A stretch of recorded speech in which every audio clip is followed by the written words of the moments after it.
كنا في مجموعه فيها مالي وغانا وغندا. نلعب اول مره. وانت دخلة السيمة بتاعتك دي يعني من غير مؤاخذة يعني اللي انا شايف فيها صنعة ولا هوبت من الأصول؟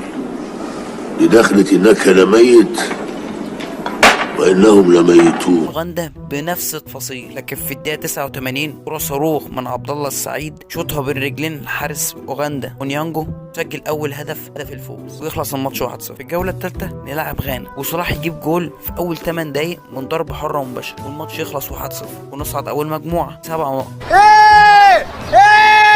ونقابل المغرب. بدايه مش حلوه، المغرب تاريخها معانا مش حلو خالص. نبدا الماتش المغرب ضغطه بالطول وبالعرض والحضري شايل كتير، ولعبه المغرب مسففانا الارض لحد الدقيقه 89. عبد الله السعيد يلعب ضربه ركنيه ويسجلها كهربا ونكسب 1-0 ونكسر العقد ونتاهل لنص النهائي ونقابل بوركينا فاسو. لعبه بوركينا كانت منزله بني ادمين كده بابديت جديد ب3 رئات.